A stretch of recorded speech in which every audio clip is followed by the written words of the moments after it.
অগণিত ভক্তদের নিয়ে প্রতিদিন প্রভাতকালে প্রভু জগন্নাথ দর্শন করেন। কে কে গেছেন পুরীধামে একবার একটু দেখব। বাবা বাবা, হরিবোল হরিবোল, নিতাই গৌর হরিবোল। তা সেই নীলাচলে গিয়ে প্রভু আমার প্রতিদিন প্রভাতে জগন্নাথ দর্শন করেন।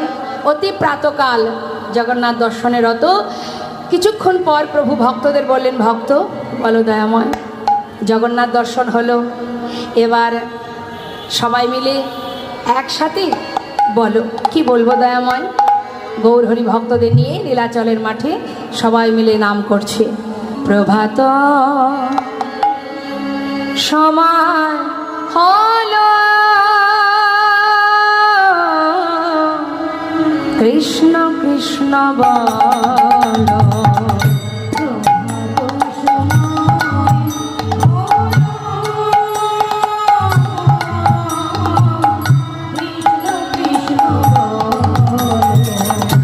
প্রভাত সময় হলো,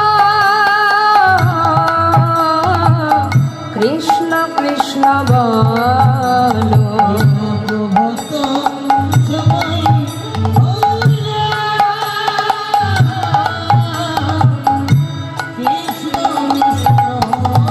হলো, কৃষ্ণ ভজ কৃষ্ণ চিন্ত, কৃষ্ণ নাম করসান, নাম বিনা কলি জীবে গতি নাহিয়া।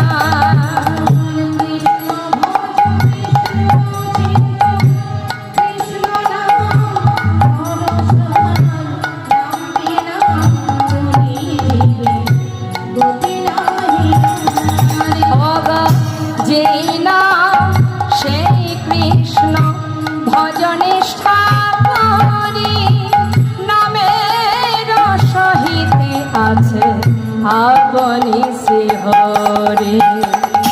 নাম ভজ নাম হরি বল হরি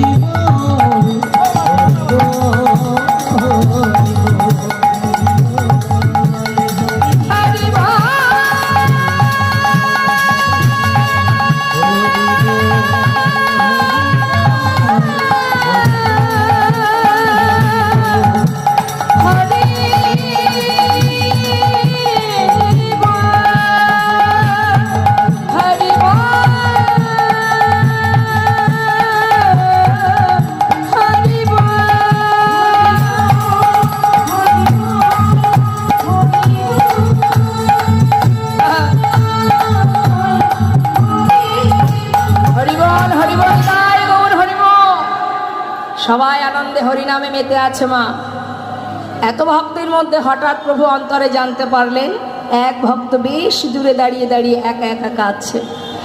এটাই হচ্ছে অন্তর্যামীর কর্ম। মা তিনি জানেন এখানে আমরা যত ভক্ত আছি আমরা জানি না যে কার মধ্যে কি চলছে, বলতে পারবো? তিনি পারেন। যিনি এখানে আছেন তার অজান্তার কিছু থাকে না, তার অজানা কিছুই থাকে না, তাই না? আমরা মনে করি রাতের অন্ধকারে যা খুশি তাই করব। আমরা চুরি করছি, ডাকাতি করছি, খুন করছি, ভাবছি আহা মহৎ কাজ করে ফেলেছি। কিন্তু জেনে রাখো, তুমি যেটুকু কর্ম করবে কর্মের ফল তো তোমাকে পেতেই হবে, আজ না হোক কাল পেতেই হবে। তার প্রমাণ একবার নয় বারবার দিয়েছেন শাস্ত্রে। আমরা যদি জেনে শুনে বিষ পান করি তাহলে কি করে হবে? তো মা যখনই কিনা তিনি জানতে পারলেন, ধীরে ধীরে সবার মাঝখান দিয়ে তার কাছে দাঁড়ালেন। কে তুমি? এমন করে দূরে দাঁড়িয়ে আছো, আমার দিকে চেয়েছে, চোখের জলে বুক ভাসিয়ে কাঁদছো, পরিচয় কি?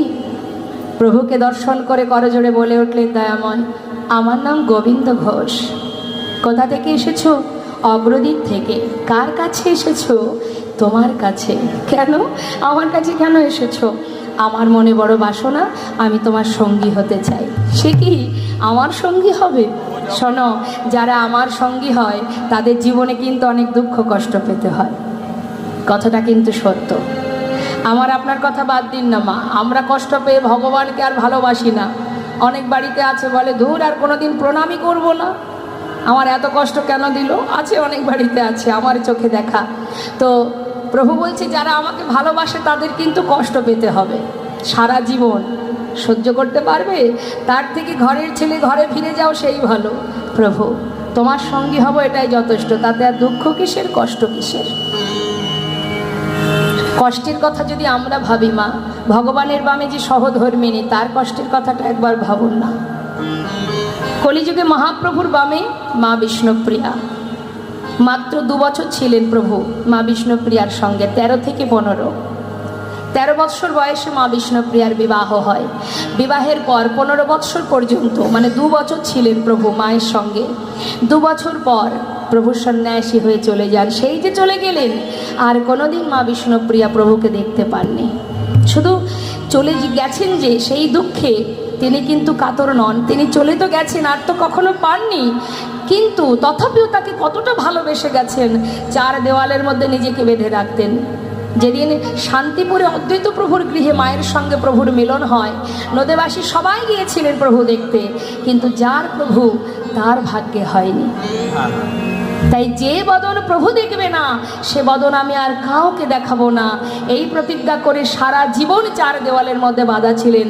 আপনার যদি নবদ্বীপে যান, দেখতে পাবেন গৌর বাড়িতে এখনো সেই পুরনো ভিটেটা আছে, যেখানে থেকে 24 ঘন্টায় গৌর গৌর মা বিষ্ণুপ্রিয়া জপ করতেন।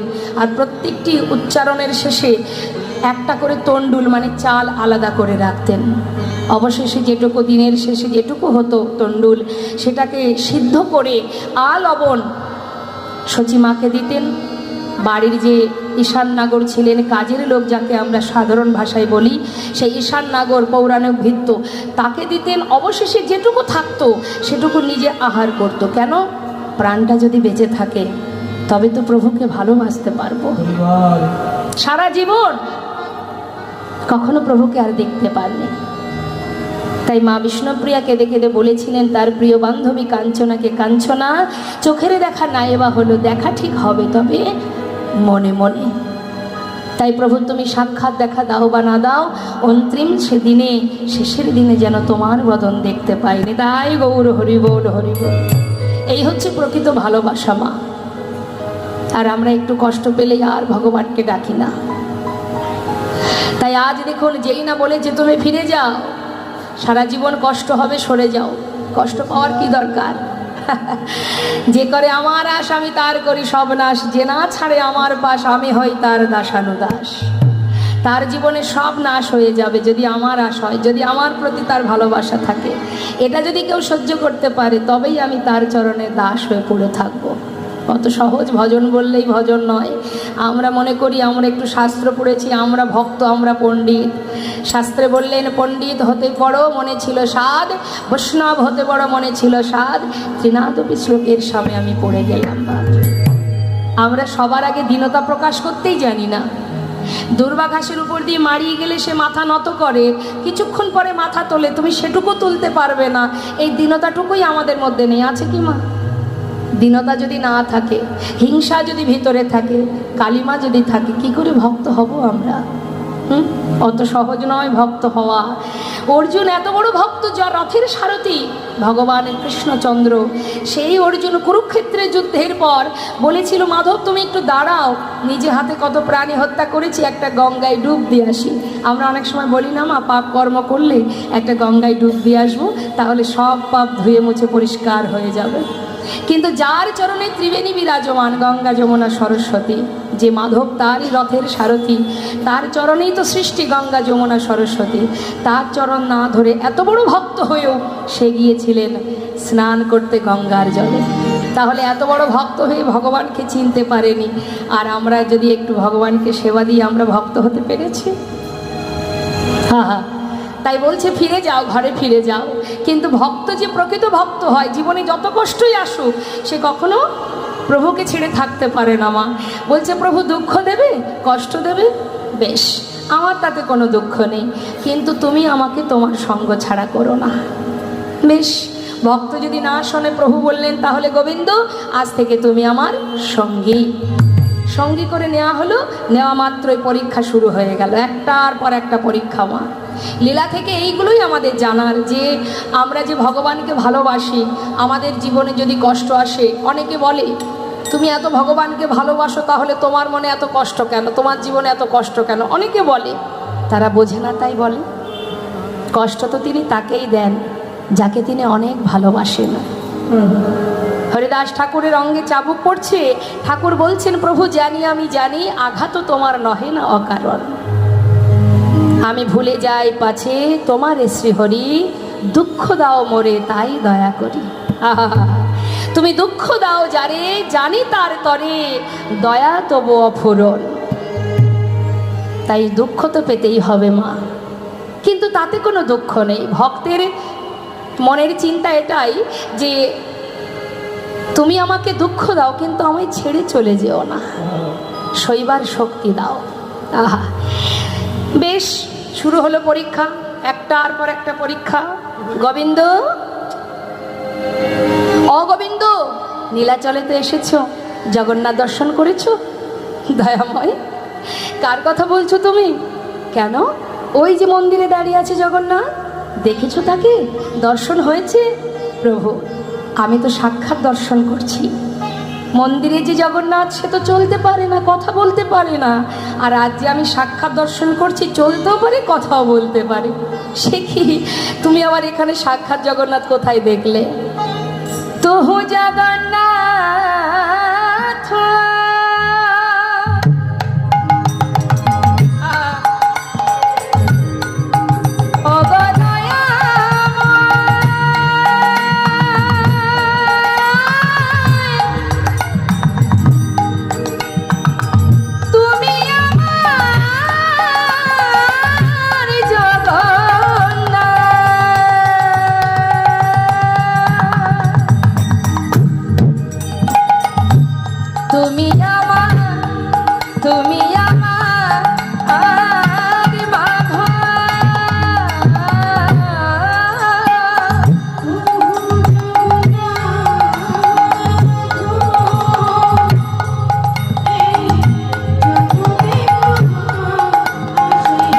जगबहि नाही मोहि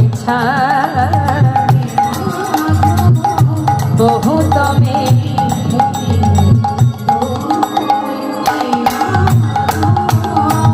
আমি ওই চরণে অবশ্যবে সপেছি, আমি ওই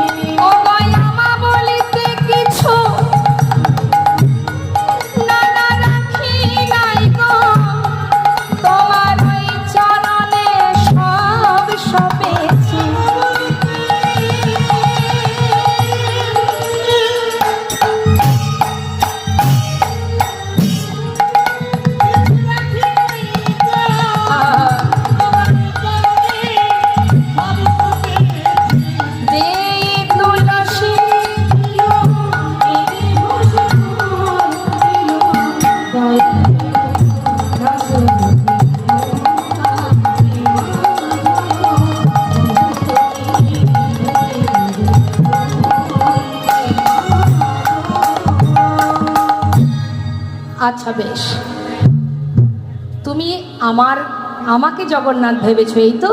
আচ্ছা বেশ, তোমার ভাবনাই সঠিক হোক। তবে শোনো, আমরা আজই নীলাচল থেকে যাত্রা করেছি নানা তীর্থ ভ্রমণে আর হরিনাম প্রচারে। কিন্তু মাগো, আপনারা তো নিশ্চয়ই তীর্থে গেছেন, অনেক জায়গায় গিয়েছেন, অনেক তীর্থ ভ্রমণ করেছেন। তো তীর্থে যাবার সময় পথে যখন আপনারা যান, তখন কি করেন? প্রভুর নাম গান তো, হরিনাম বা কৃষ্ণ নাম ভজন করেন তো। তো এখন গৌরহরি বলছে, ভক্ত তীর্থে যেতে গেলে এইভাবে মুখ বন্ধ করে গেলে হবে না, সবাই আমার সঙ্গে কৃষ্ণ নাম গাইতে গাইতে চলো। যেই না বলেছে হরিনাম করতে করতে চলো, ভক্তরা বলে উঠলেন, প্রভু কৃষ্ণ নাম যদি গাইতে হয় তাহলে তুমি করো, আমরা কৃষ্ণ নাম করব না। তাহলে তোমরা কি করবে? বলে, আমরা আমাদের ভগবানের নাম করব, আমাদের প্রভুর নাম করব। তুমি কৃষ্ণ নাম করো, আমরা সবাই কি গাইব? আমাদের ভগবানকে। গৌরাঙ্গ সুন্দর ভক্তরা বলে উঠলেন, করো তুমি কৃষ্ণ নাম, আমরাও গাইব, তবে কৃষ্ণ নাম নয়, আমরাও গাইব কি, সবাই মিলে একসাথে গাইব। কেমন? যাচ্ছে গৌরহরি ভক্তদের নিয়ে নীলাচল থেকে নানা তীর্থে, আর আমরাও লীলা শ্রবণ করছি, মানে আমরাও সাথে সাথে যাচ্ছি, তাহলে আমরা সবাই মিলে গাইব। একবার সবাই মিলে দুটি বাহু তুলে কই দেখি, সবাই মিলে তুলুন দেখি কার কার হাত আছে দেখি, তো দেখি হাত আছে কার কার। ওমা হাত দুটো একটু তুলতে হবে, এই তো সময়। যার দেওয়া হাত তার দিকে একবার দুবাহু তুলে একটু সমর্পণ করতে হবে নিজেকে। হ্যাঁ, হাতে তালি দিয়ে সবাই মিলে আমরা গাইবো গৌর হরি বল বলো গৌর হরি বল।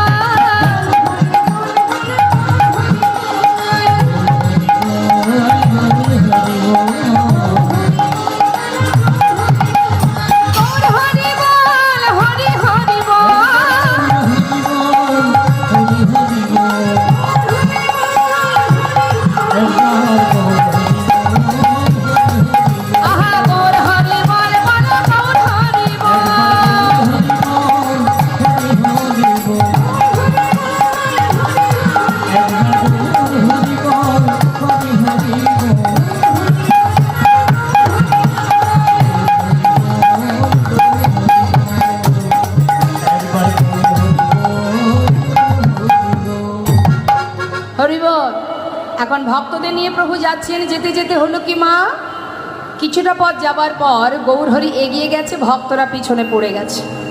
চিন্তা করছে আমরা যদি পিছনে থেকে যাই, প্রভু যদি আগে আগে যায়, আমরা তো ঠিকঠাক পথঘাট চিনি না, যদি ভুল করে বসি। তখন আর এক ভক্ত বলছে প্রভুকে ডাক।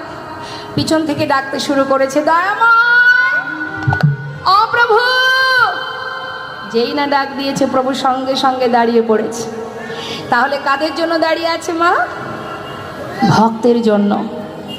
এখান থেকে কিন্তু আমাদের একটা জিনিস জানা হলো যে ভগবানও ভক্তের জন্য অপেক্ষা করে, যদি কেউ প্রকৃত ভক্ত হতে পারে। যেই না কাছে এসেছে, কাছে আসার পর প্রভু জিজ্ঞাসা করছে গোবিন্দ আমার পরীক্ষা বলো প্রভু, জীবনে সব কিছু পরিত্যাগ করে আমার সঙ্গী হয়েছ, আর কি মনে কোনো বাসনা আছে? থাকলে বলতে পারো। আছে কোনো বাসনা? প্রভু বাসনা আবার কার থাকে না? সবার যেমন বাসনা থাকে আমারও আছে। এখনো বাসনা আছে? তাহলে তো কি বাসনা গোবিন্দ? হে দয়াময়, আমার মনে কি বাসনা জানো? তবে শোনো। আহা, আমার মনেতে ছিল গো বাসনা,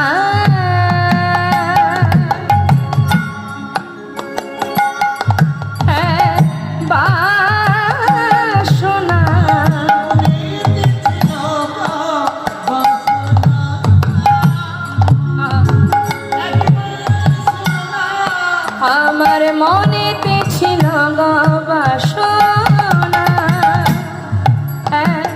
বাসনা।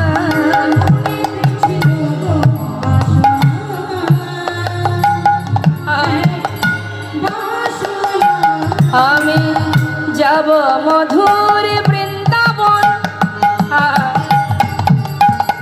কি অপরূপ বাসনা মা! আমাদের কাছে ভগবান এসে যদি বলতো বলো ভক্ত কি বাসনা, আমরা বলতাম জগতে যত সুখ আছে সব আমাকে দাও দেখি। কিন্তু ভক্তের বাসনা কি? হে দয়াময়, আমি যাব মধুর বৃন্দাবন, পাবো যুগল দর্শন। যাব মধুর সে বাসনায় আমার, সে বাসনায় আমার পুরিল না। মনেতে ছিল গো নিতাই গৌর হরিবল হরিবল।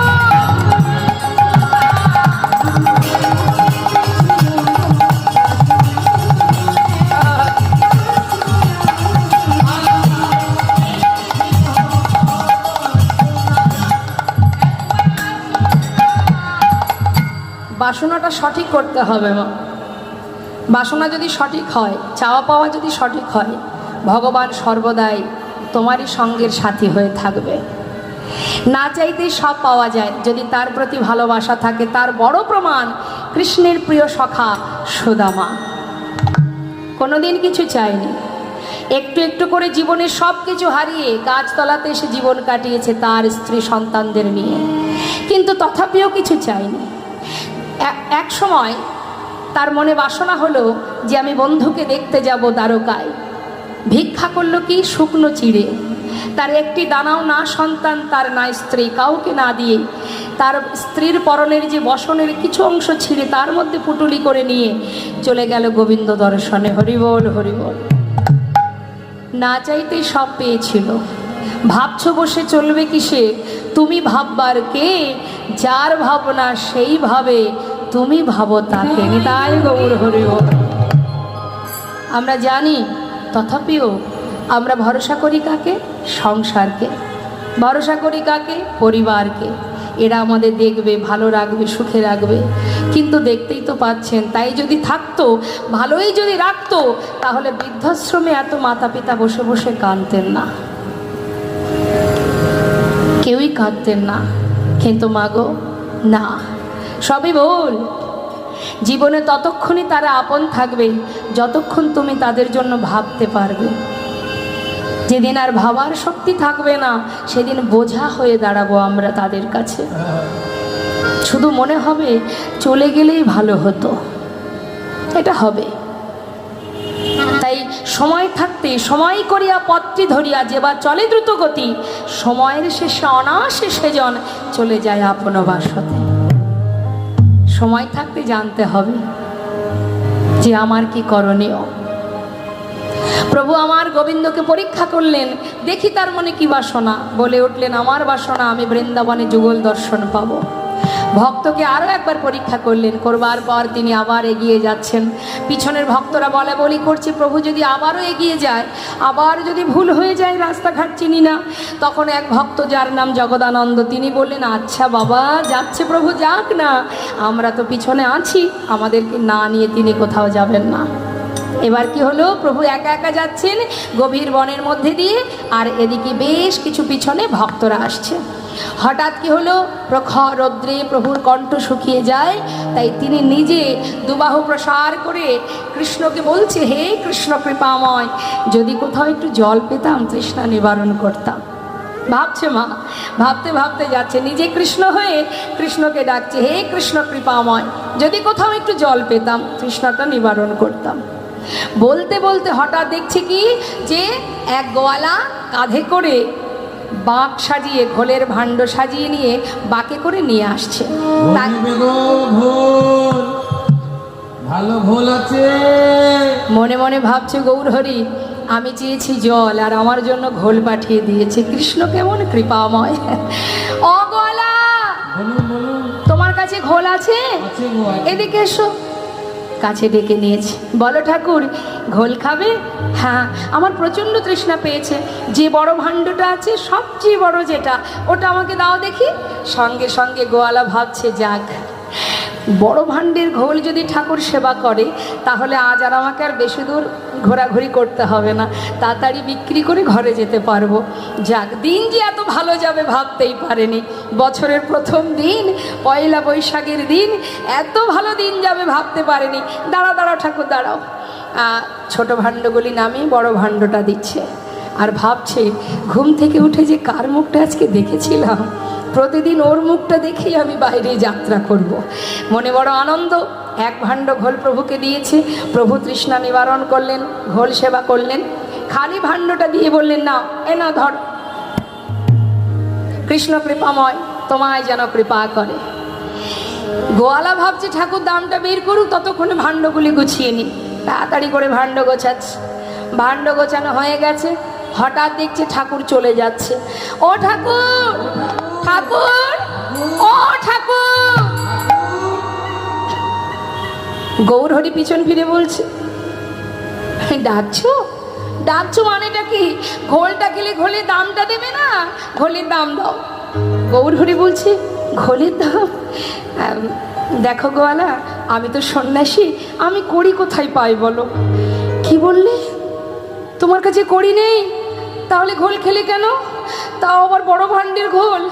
দেখো ঠাকুর, অত শত জানি না, তুমি ঘোলের দাম দেবে, তারপরে যাবে। বললাম তো, আমি কড়ি কোথায় পাই বলো? আমার কাছে তো কড়ি নেই। হাই পোড়া কপাল। ঘোল খেয়ে বলে কিনা দাম নাই, তাও কিনা বড় ভাণ্ডের ঘোল। ঘুম থেকে উঠে কার মুখটা যে দেখেছিলাম, জানলে ঘর থেকে বেরোতাম না। কপাল চাপড়াচ্ছে মা। গৌরহরি দূর থেকে দেখে মনে মনে ভাবছেন, অর্থের জন্য বসে বসে কাঁদছে। এক পা দু পা করে আবার তার কাছে এসে দাঁড়ালেন। শান্ত হও, কেঁদো না, তোমার ঘোলের দাম চাই। এই তো ঠিক আছে, আমার কাছে তো কিছু নেই, পিছনে আমার অনেক ভক্ত আসছে, তারা এলে তাদেরকে বলো তোমাকে ঘোলের দাম দিয়ে দেবে। হ্যাঁ দেবে। প্রভু কিন্তু চলে গেলেন। আর গোয়ালা ভাবছে, যাক ঠাকুর বলেছে তাহলে একটু অপেক্ষা করি, বসে আছে। এদিকে পশ্চাতে আসছে কারা? অগণিত ভক্তগণ।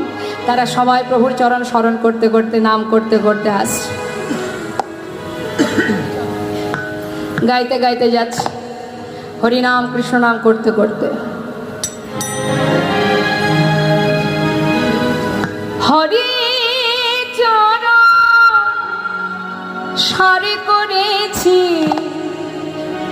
তাই হরি হরি বলবো ভাই।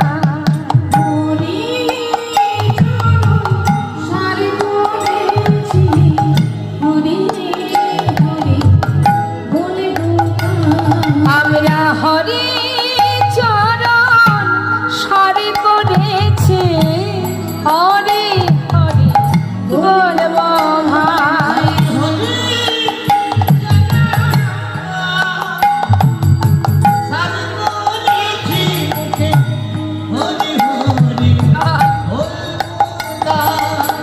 হরি বিনা এ জগতে,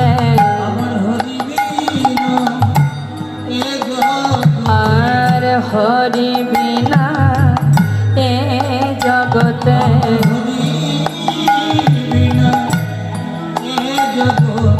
আমাদের আর কেহ নাই, নাই। তাই গৌর হনুমান হরি বল।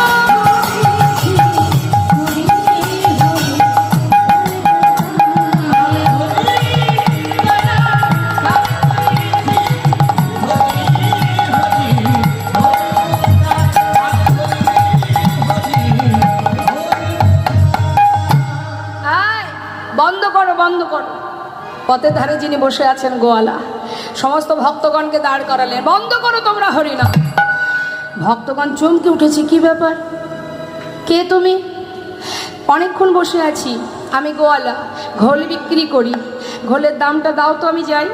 আরে তোমার ঘোলের দাম দেবো কেন? কে খেয়েছে তোমার ঘোল? আমি জানি না, আমি তাকে চিনি না।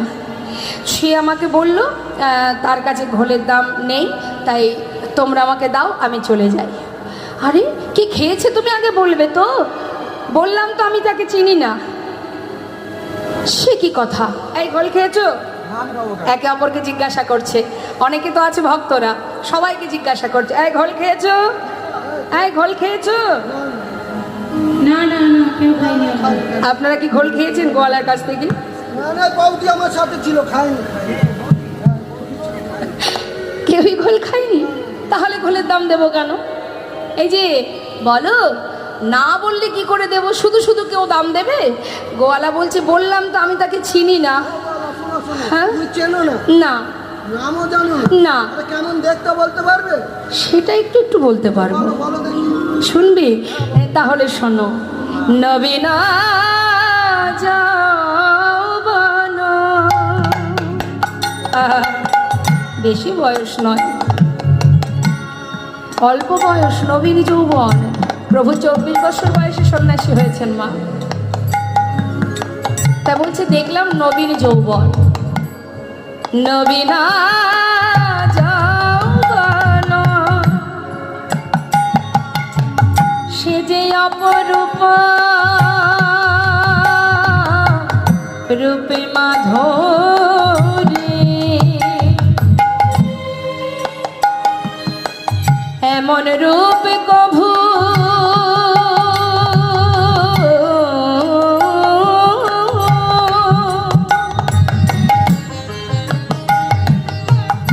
দেখি না।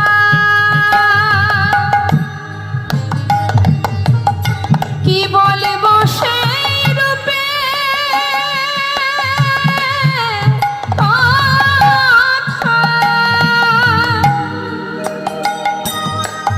যাই রে রূপে বলি।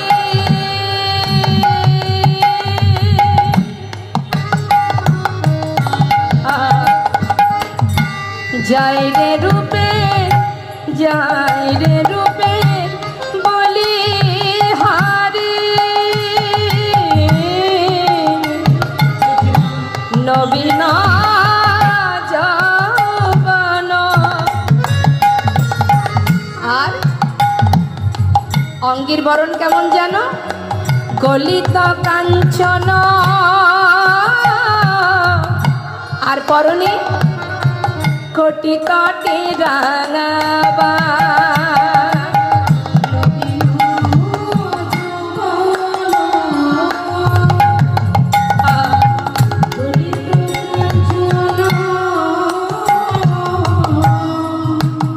হরি বল।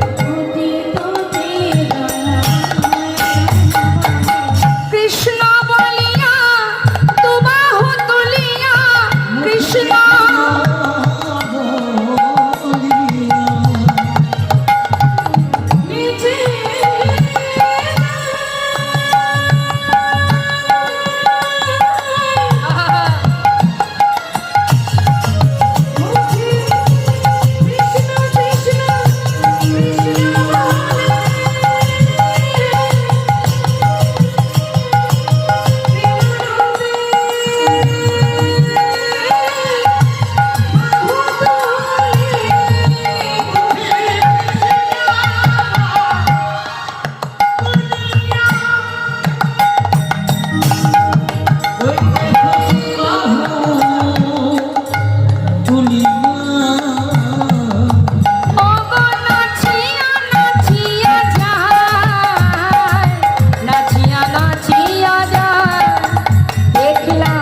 কাঁচা সোনা,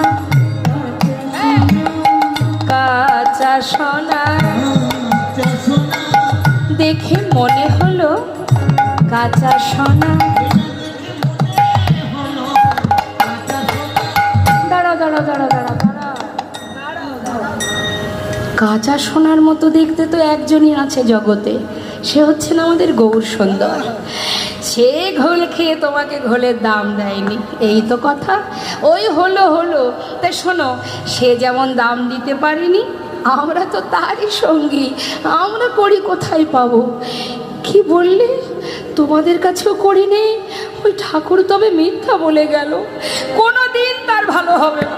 আমার এত বড় ক্ষতি করে দিয়ে গেল, কখনো ভালো হবে না। একা একা বকে যাচ্ছে মা। ভক্তরা কি করবে? তারা তো দাম দিতে পারেনি, তারা যে যার মতো পাশ কাটি কাটি চলে যাচ্ছে। আর গোয়ালা চিন্তা করছে কেঁদে আর হবে কি, যা গেল তো গেল, আজ আর কোথাও যাব না, ঘরে ফিরে যাই। এই ভেবে এবার নিজের ভাণ্ডটা গুছিয়ে যেই না বাঘটা কাঁধে তুলতে যাবে, হঠাৎ দেখছে বেজায় ভারী। এত ভারী কেন? সবচেয়ে বড় ভাণ্ডের ঘোল খেয়েছে ঠাকুর, আমার ভাগ তো হালকা হওয়ার কথা, এত ভারী হলো কেন? দেখি তো, ছোট ভাণ্ডগুলো নিচে নামিয়েছে। কি কৃপা প্রভুর! তাহা যেই না ছোট ভাণ্ডগুলি নামিয়ে যে ভাণ্ডের ঘোল গৌরহরি সেবা করেছিলেন, সেই ভাণ্ডে যখনই নয়ন দিয়েছে, দেখছে কানায় কানায় পরিপূর্ণ স্বর্ণ মুদ্রা। বাঁক ফেলে রেখে ছুটতে ছুটতে গৌরহরি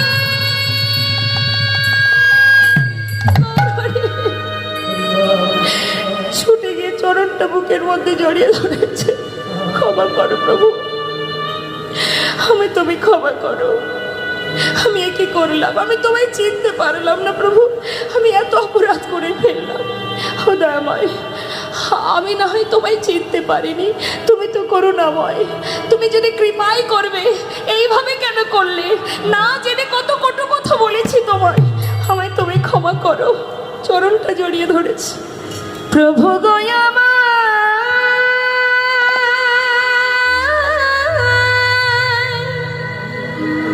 কৃপা করো, তুমি দয়া করো একবার।